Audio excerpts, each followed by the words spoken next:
Today we'll start with a new topic. The topic is shapes of cells.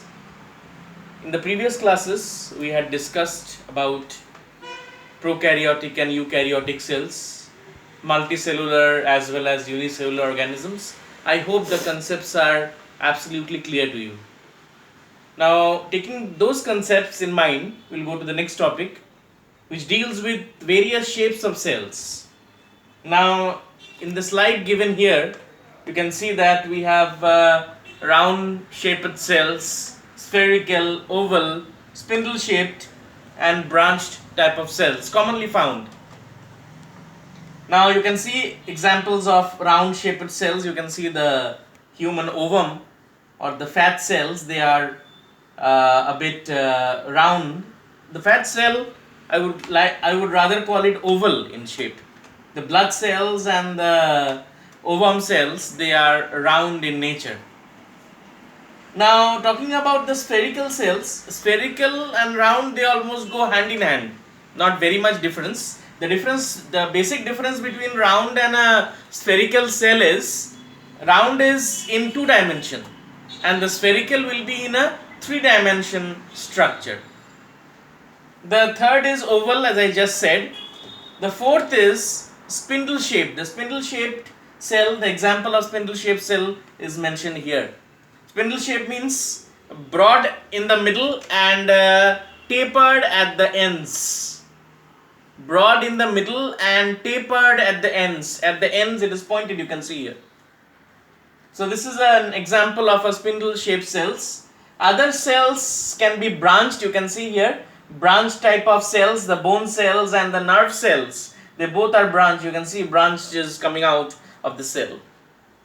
So different cells have different functions, as you know. So since they have different function, so nature has differentiated them into various shapes so that it is easy to identify which cell is doing what type of work.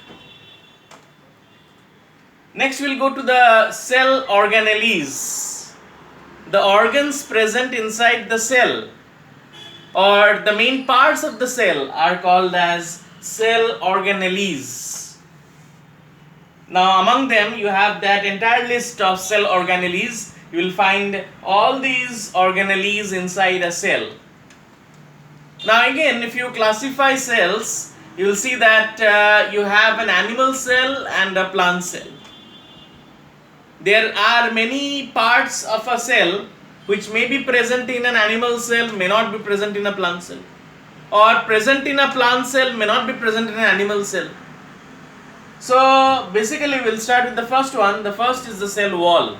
As you know, and it is understood with the name, that cell wall is the outermost covering of the cell. Next you have the cell membrane. The cell membrane is also called as the plasma membrane. The third is the nucleus. The nucleus is the brain of the cell. It controls and coordinates all the functioning of the cell. The fourth is the cytoplasm. Cytoplasm is the medium in which all these organelles are present inside the cell. It is a semi-liquid medium in which all the other organs are residing, all the other organs are present. Next you have the mitochondria. The mitochondria is a part of the cell which prepares energy for the cell. As you know, any cell, if it has to work, they will require energy. So for that energy, the mitochondria is responsible. It will produce certain molecules which will provide energy to the cell. Next you have the lysosomes. The lysosomes, they are responsible for storing different kinds of waste products. Next you have the ribosomes.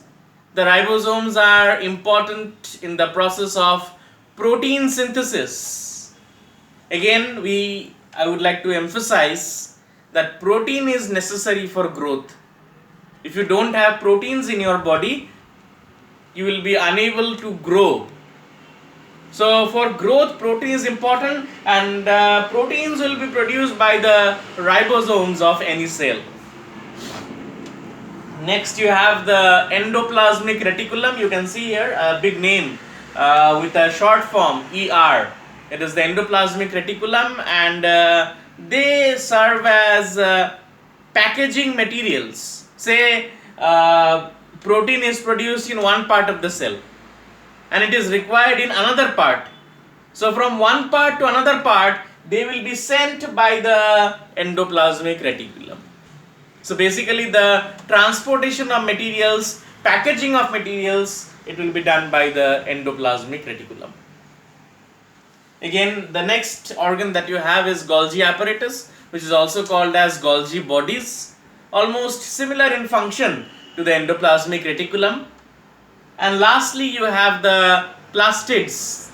The plastids are responsible for green color or color of the plant, not necessarily green color, maybe red color, maybe blue color. You must have seen plants having red color. You must have seen plants having blue color. So these are the basic organelles of a cell, and we will study in detail about each of them. Now I am just giving you an overview that these are the parts of the cell. Each of the organelle will be studied in detail. Next we will go to the difference between a plant cell and an animal cell. I was talking about it in the previous slide that plant cell and animal cell both are different. If you consider a plant cell, the plant cell has a cell wall, but animal cell does not have a cell wall. In the animal cell, the last cover is the cell membrane. I have just now discussed that you have the cell wall and cell membrane. So in plant cell, the outermost cover is the cell wall, but in animal cell, the outermost cover is the cell membrane. The cell wall is absent in animal cell. I hope you are getting my point. I repeat again. In the plant cell, cell wall is present. In the animal cell, cell wall is absent. So in animal cell, the outermost cover is the cell membrane. And in plant cell, the outermost cover is the cell wall. Inside the cell wall, you have the cell membrane also. Secondly, if you see the plant cell, they have chloroplast. And chloroplast is a type of plastid. Chloroplast is a type of plastid. And it is quite general that animals don't require chloroplast because animals don't have to prepare their own food. Chloroplast is necessary for those organisms, those who want to prepare their food on their own. And that is possible only in case of plants, because plants have to prepare their own food. So that is where the role of chloroplast comes in. The chloroplasts are locations in which you have a pigment called as chlorophyll. And with the help of chlorophyll, the chlorophyll will trap the sunlight and do the photosynthesis for the plants. But animals don't require a chloroplast, nor they require chlorophyll, because there is no system, there is no mechanism of preparation of food by the animals themselves. Animals are dependent on others for their food. So that is the difference between the plant cell and animal cell in terms of cell wall and chloroplast. I repeat again, chloroplast is a type of plastid. Just now, a few minutes back, we had discussed that this is the plastid. So this is the plastid. So chloroplast is a type of plastid, please remember. Now, one more thing that has to be discussed is, the plant cell has a large vacuole in it. You can see this is a new term for you, vacuole. The vacuole in a plant cell, they have only one vacuole, a big large vacuole the plant cell has. But in animal cell, they have many small vacuoles.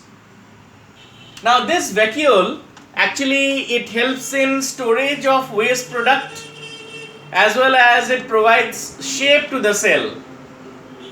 So in a plant cell, they have only one single vacuole, whereas animals, they have many small vacuoles at different locations. Please remember the difference between them. The last difference will be that the plant cell is much larger than an animal cell. Animal cell is comparatively smaller than a plant cell. We would like to go to the diagram here. You can see here, this is the diagrammatic representation of a plant cell. This is a plant cell, and this is the animal cell. You can see that in a plant cell, the red color cover is the cell wall, and inside the cell wall you have the cell membrane. But in animal cell, you can see that there is no cell wall. You can see the outermost cover is the cell membrane. So this diagram, it differentiates the plant cell as well as the animal cell.